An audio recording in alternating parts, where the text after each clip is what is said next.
Shalom, selamat hari Minggu, Jemaat Kristen Karunia yang dikasihi oleh Tuhan. Pada pagi hari ini kita akan sama-sama belajar firman Tuhan untuk kita menguatkan iman kita. Walaupun kita beribadah di rumah masing-masing, tapi kita boleh sama-sama belajar menguatkan iman dan juga bersekutu di dalam iman. Pagi hari ini kita akan melihat firman Tuhan yang terambil di dalam Roma pasal yang ke-8 ayat 33 hingga 39. Saya akan bacakan buat kita sekalian. Bapak-bapak, ibu-ibu sekalian mempersiapkan diri juga atau mempersiapkan Alkitabnya di rumah masing-masing. Siapakah yang akan menggugat orang-orang pilihan Allah? Allah yang membenarkan mereka?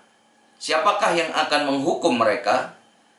Kristus Yesus yang telah mati, bahkan lebih lagi yang telah bangkit, yang juga duduk di sebelah kanan Allah, yang malah menjadi pembela kita.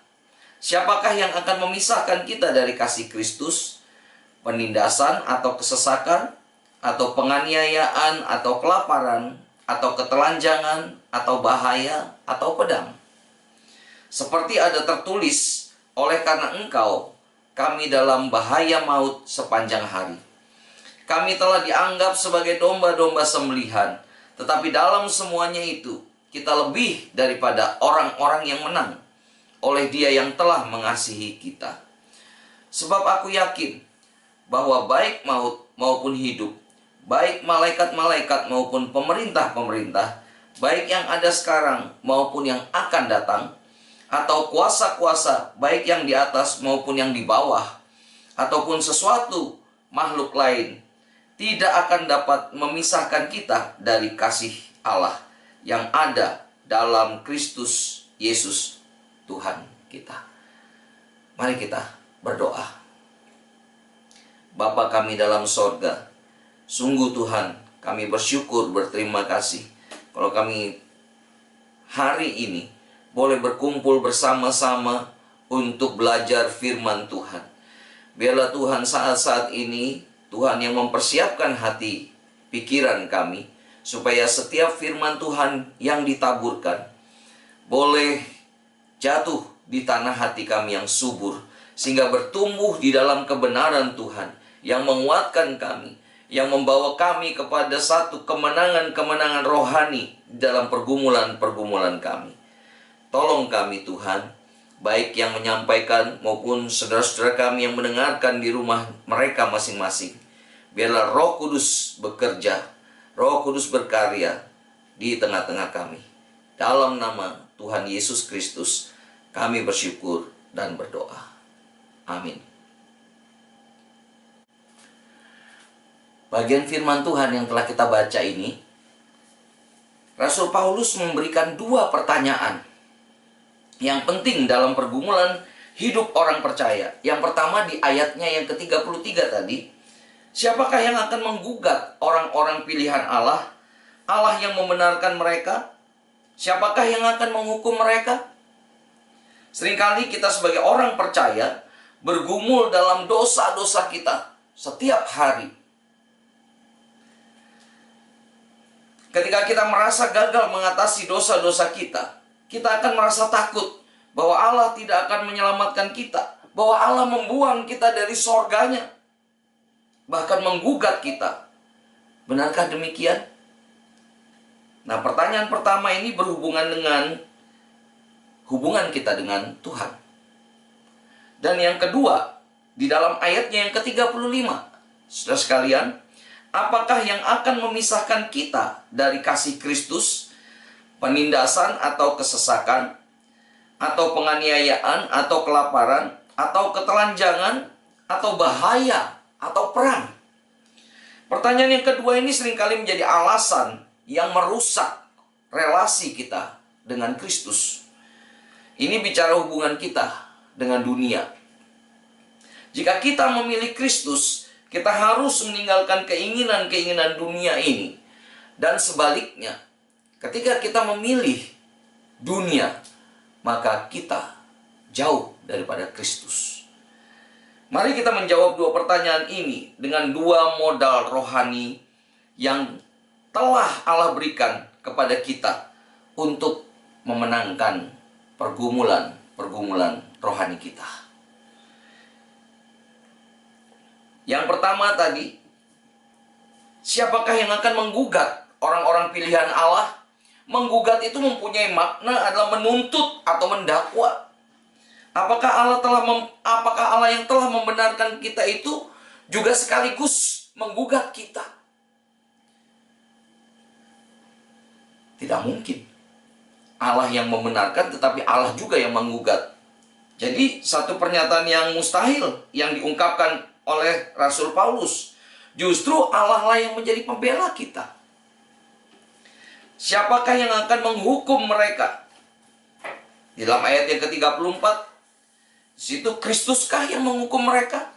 Yang telah mati, bahkan yang lebih lagi, yang telah bangkit, yang juga duduk di sebelah kanan. Duduk di sebelah kanan Allah yang malah menjadi pembela kita. Justru Yesus yang menjadi pembela kita. Dia tidak menggugat kita. Jemaat yang dikasihi Tuhan, di dalam bagian ini saya akan mengungkapkan satu form atau satu bentuk yang disampaikan oleh Rasul Paulus. Sebenarnya Rasul Paulus sudah memberikan satu pernyataan di dalam Roma 8 ayat yang ke-31 itu untuk menjawab bagian-bagian pertanyaan yang ada di ayat-ayat di bawahnya. Jadi ayat 31 dan 32 itu menjadi kunci daripada satu perikop tentang keyakinan iman ini. Di dalam ayat yang ke-31, sebab itu apakah yang akan kita katakan tentang semuanya itu? Jika Allah di pihak kita, siapakah yang akan melawan kita? Itu ayat yang ke-31. Ayat ini adalah ayat kelanjutan daripada ayat yang sebelumnya. Berbicara tentang satu bagian yang berisi tentang bagaimana urutan keselamatan orang percaya. Jadi pengalaman keselamatan orang percaya itu dimulai dari apa? Dipilih oleh Allah. Dipilih bagaimana? Dipilih dari antara orang berdosa. Kapan? Kapan kita dipilih Allah? Apakah ketika kita lagi duduk di gereja, lalu ini orang ini dipilih Allah? Tidak. Justru kita dipilih Allah sebelum dunia dijadikan.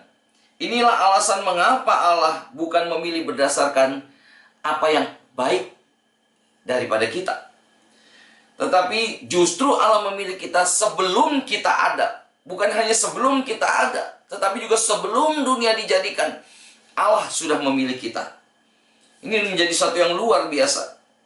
Yang kedua, setelah dipilih kita diapa? Ditentukan oleh Allah. Ditentukan untuk apa? Untuk menjadi serupa dengan gambaran anaknya. Artinya manusia jatuh di dalam dosa. Jauh daripada apa yang menjadi kehendak Allah. Gambaran rusak total. Gambaran manusia yang mulia itu menjadi rusak total. Manusia telah jatuh ke dalam dosa, tapi akan dipulihkan untuk menjadi serupa dengan gambaran anaknya, Yesus Kristus. Supaya kita menjadi juga anak-anak Allah. Orang yang percaya di dalam namanya akan diberi kuasa menjadi anak-anak Allah. Lalu yang ketiga, di dalam ayat-ayat sebelum daripada ayat yang ke-31 itu dikatakan kita setelah dipilih, ditentukan, kita dipanggil. Dipanggil dari mana? Dari gelap kepada terang. Untuk menjadi saksi-saksi Tuhan. Kita dipanggil oleh Tuhan dari gelap kepada terang untuk menjadi saksi-saksi Tuhan. Bukan untuk menjadi terang lalu kita menikmati terang itu sendiri untuk kepuasan diri kita. Tidak. Tetapi kita dipilih Kristus untuk menjadi saksi-saksi Tuhan. Dan yang keempat, setelah dipanggil kita dibenarkan oleh darah Kristus. Menjadi saksi Tuhan harus ditebus oleh darah Kristus. Karena darah Kristuslah yang sudah membayar dosa-dosa kita. Lunas dibayar. Lalu yang terakhir ialah dimuliakan bersama Yesus dalam kerajaan sorga. Jadi karya keselamatan Allah yang sempurna ini dimulai menjadi satu modal perjalanan rohani kita untuk menghadapi pergumulan demi pergumulan di dalam hidup kita. Dalam akhir ayat ini dinyatakan, jika Allah di pihak kita, siapakah yang akan melawan kita? Ini adalah keberpihakan Allah di dalam kuasanya atas orang percaya. Kita bersyukur ya bahwa Allah yang sempurna itu sudah menyelamatkan kita. Dari sebelum dunia dijadikan, kita sudah dipilihnya, kita ditentukan untuk menjadi serupa dengan gambaran anaknya. Panggil dari gelap kepada terang. Kemudian kita dijadikan saksi-saksinya, dibenarkan oleh darah Kristus dan diselamatkan. Ya, untuk diselamatkan di dalam kemuliaan Allah. Modal rohani yang kedua yang dapat kita lihat adalah di dalam Roma 8 ayat yang ke-32. Yang tadi adalah modal rohani yang pertama. Sekarang modal rohani yang kedua. Ia yang tidak menyayangkan anaknya sendiri, tetapi yang menyerahkannya bagi kita semua, bagaimanakah mungkin ia tidak mengaruniakan segala sesuatu kepada kita bersama-sama dengan Dia? Mari kita lihat modal rohani yang kedua. Ya, di dalam Roma 8 ayat yang ke-32. Ia yang tidak menyayangkan anaknya sendiri, tetapi yang menyerahkannya bagi kita semua. Bagaimanakah mungkin ia tidak mengaruniakan segala sesuatu kepada kita bersama-sama dengan Dia? Ayat ini menjamin atau memberikan suatu garansi kerajaan sorga yang sesungguhnya, atau yang seutuhnya, yang sempurna bagi kita orang percaya. Bahwa Allah telah memberikan anugerah yang terbaik kepada kita, yang termahal, yang tak ternilai harganya. Ia telah mengaruniakan anaknya yang tunggal. Kita tahu bahwa Yesus Kristus itu adalah anak tunggal Allah. Ini harus kita perhatikan, ya, kita pahami, kita rasakan. Jikalau seseorang memiliki anak tunggal, pasti ia sangat sayang ya kepada anak itu. Disayangi, dihargai, ya boleh dibilang dieman-eman seperti itu. Betul? Ya betul. Ya. Begitulah Bapa di sorga yang menyayangi Yesus Kristus. Tetapi demi kita semua, perhatikan jemaat yang dikasih Tuhan, demi kita semua orang berdosa ini, seolah-olah di dalam ayat yang ke-32 ini, Bapa itu, ya, atau Bapa yang di sorga itu tidak menyayangi Yesus Kristus. Ya, kita perhatikan. Bapa di sorga itu jadi tidak sayang kepada Yesus Kristus sendiri. Menyerahkan anaknya kepada kita. Siapakah di antara kita yang bisa mempunyai sikap seperti ini? Ya, mengambil satu peran seperti ini. Maukah kita menyerahkan anak tunggal kita kepada sesuatu yang buruk? Tetapi Bapa di sorga telah melakukannya, supaya kita yang berdosa dapat tinggal bersama-sama dengan Dia dalam kerajaan sorga. Haleluya. Ini bukan bicara masalah garansi atau jaminan, apalagi jaminan toko atau jaminan dari authorized. Paling 1 tahun, ya paling lama 10 tahun. Ya, garansi-garansi barang elektronik misalnya, paling lama 10 tahun. Ya. Yang mungkin setelah 10 tahun, waktu barang kita rusak, kita mau garansi, tokonya sudah tutup. Ya, tokonya sudah berganti pemilik dan lain sebagainya. Tetapi bagian ini berbicara masalah jaminan kekal yang diberikan oleh Allah kepada kita. Dan itu juga bersifat gratis. Selain kekal, jaminan yang diberikan Allah itu bersifat gratis. Tidak perlu kita membayarnya dengan jasa-jasa kebaikan kita. Tidak. Belum pernah ada garansi seperti ini di dalam dunia. Ya, belum pernah ada garansi seperti ini dalam dunia. Pengorbanan Bapa di sorga telah mengaruniakan anak yang tunggal kepada kita. Dan tidak hanya sampai di situ saja. Tidak hanya sampai di situ saja. Bahwa Allah menyerahkan anak yang tunggal untuk menebus kita. Selesai di situ. Tidak, saudara-saudara yang dikasihi oleh Tuhan.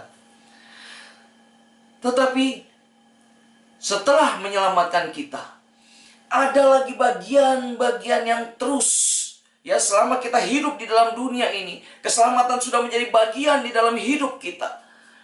Tetapi Tuhan juga mau tadi keselamatan itu bersifat apa? Sempurna. Anugerah Allah itu selain tadi apa dipilih, ditentukan, dipanggil, dibenarkan, bahkan dimuliakan. Keselamatan itu sempurna di dalam arti yang demikian. Sampai kita dimuliakan. Bukan hanya kita diselamatkan. Jadi ketika kita diselamatkan, bahkan fasilitas garansi yang diberikan oleh Tuhan itu, ya, di dalam dunia ini, itu sama dengan yang diberikan oleh Bapa di sorga kepada anaknya Yesus Kristus. Coba kita perhatikan. Dimulai dari satu pertanyaan yang menegaskan di dalam bagian ayat yang ke-32 itu dikatakan, dimulai dengan apa? Bagaimanakah mungkin? Ya, apa artinya? Bagaimanakah mungkin? Ini adalah suatu pernyataan, satu pernyataan yang sudah pasti tetapi ditanyakan dengan keadaan yang sebaliknya. Ya, sehingga kita jika diterapkan di dalam ayat ini, di dalam ayat yang ke-32C, ya, dalam ayat 32C dikatakan di situ, bagaimanakah mungkin Ia tidak mengaruniakan segala sesuatu kepada kita bersama-sama dengan Dia, yaitu Yesus Kristus. Artinya ini merupakan satu penegasan yang disampaikan oleh Rasul Paulus yang menyatakan bahwa Allah itu pasti mengaruniakan segala sesuatu kepada kita bersama-sama dengan Dia, yaitu anaknya Yesus Kristus. Tidak mungkin tidak. Ya, ini adalah satu pertanyaan yang menegaskan. Bagaimanakah mungkin? Ya, yang disampaikan oleh Rasul Paulus itu, bagaimanakah mungkin Dia tidak memberikan segala sesuatunya bersama-sama dengan seperti yang diberikan kepada anaknya. Inilah iman, ya, terhadap pengharapan di dalam Yesus Kristus. Bisa kita katakan, bagian ini saya coba meringkas, ya, bisa kita katakan bahwa kita ini adalah orang-orang yang berdosa yang membuat Yesus Kristus mati di atas kayu salib. Ya. Tetapi kita ini juga yang diajak oleh Bapa di sorga untuk tinggal di dalam kerajaan sorga bersama-sama dengan Yesus yang telah mati karena dosa-dosa kita. Betapa sempurnanya kasih Allah kepada kita. Jadi kita yang seharusnya mati binasa, tetapi karena dosa-dosa itu juga Kristus menyelamatkan kita, membayar setiap dosa-dosa kita. Ya. Bahkan bukan keselamatan di dalam dunia ini saja, dijanjikan adalah keselamatan yang kekal.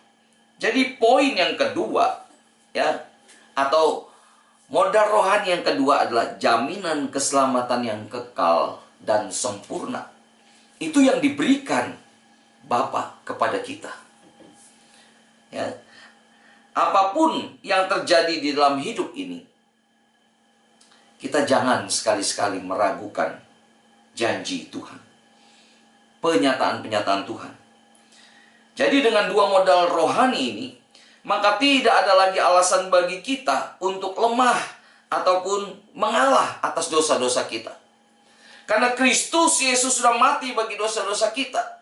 Menjadi satu garansi, menjadi satu jaminan untuk kita memperoleh hidup yang kekal.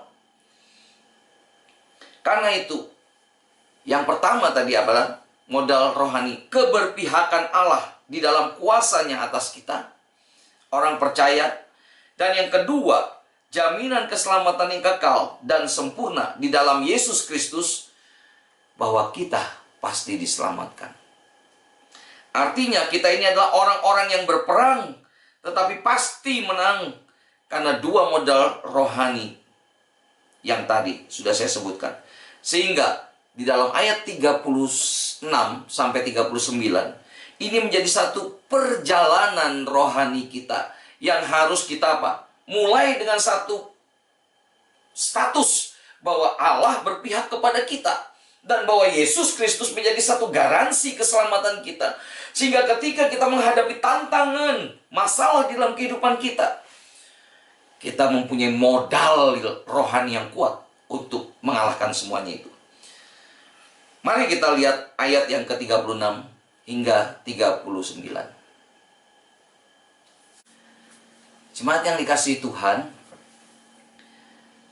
di dalam ayat yang ke-36 ini seperti ada tertulis, oleh karena engkau kami ada dalam bahaya maut sepanjang hari.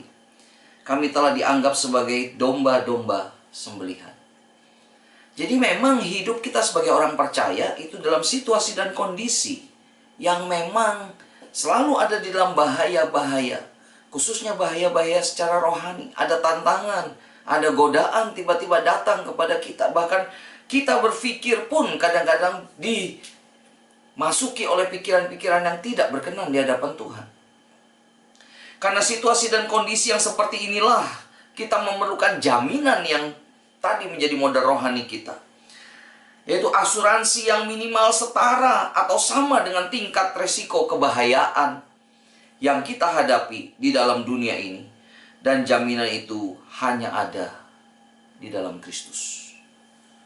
Dalam Kisah Para Rasul 4 ayat yang ke-12 dikatakan, keselamatan itu tidak ada dalam siapapun juga selain di dalam Yesus. Sebab di bawah kolong langit ini tidak ada satu nama pun yang diberikan kepada manusia yang olehnya kita diselamatkan.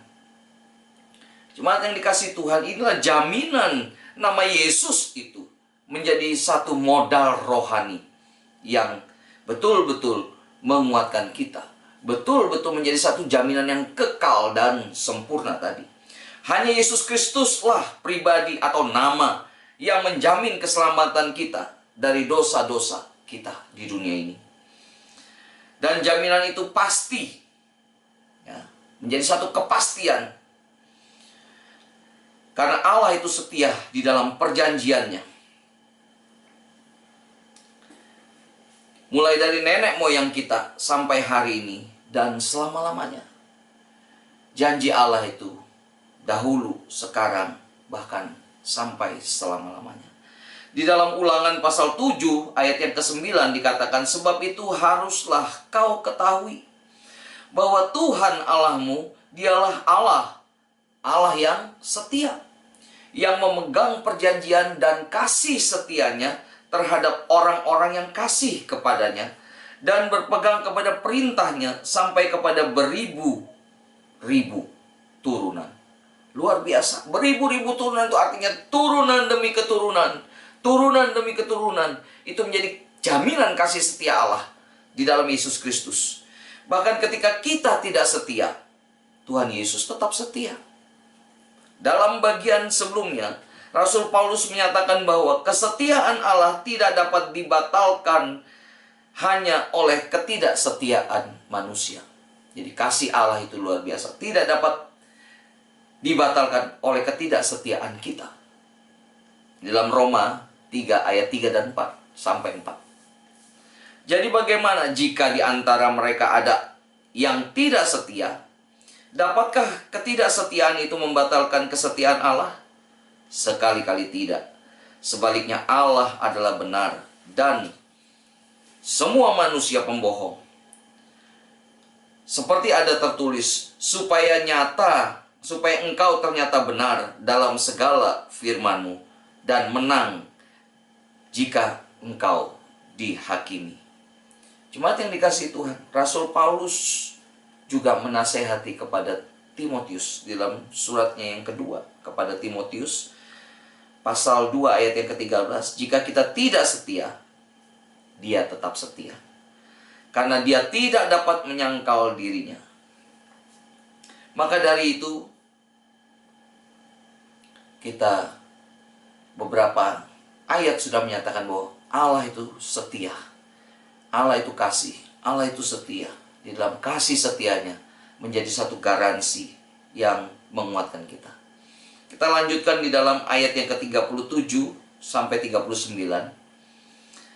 Tetapi dalam semuanya itu kita lebih daripada orang-orang yang menang, bahwa baik maut maupun hidup, baik malaikat-malaikat maupun pemerintah-pemerintah, baik yang ada sekarang maupun yang akan datang, atau kuasa-kuasa, baik yang di atas maupun yang di bawah, ataupun sesuatu makhluk lain, tidak akan dapat memisahkan kita daripada kasih Allah yang ada di dalam Kristus Yesus Tuhan kita. Apa dan bagaimana keyakinan Rasul Paulus? Kita lihat di dalam ayat 37 sampai 39 ini. Keyakinan Rasul Paulus bahwa baik maut maupun hidup, baik malaikat-malaikat maupun pemerintah-pemerintah, baik yang ada sekarang maupun yang ada nantinya atau yang akan datang, atau kuasa-kuasa, baik yang di atas maupun yang di bawah, ataupun segala makhluk atau suatu makhluk lain, tidak akan dapat memisahkan siapa? Memisahkan kita. Dari apa? Dari kasih Allah. Yang bagaimana? Yang ada di dalam Kristus Yesus Tuhan. Tuhan siapa? Ya Tuhan kita. Puji Tuhan. Inilah jaminan kekal yang dijanjikan Tuhan Yesus bagi kita, orang-orang yang percaya, yang telah ditebus lunaskannya. Ya, kita ini sudah ditebus lunaskannya. Artinya tidak diangsur-angsur.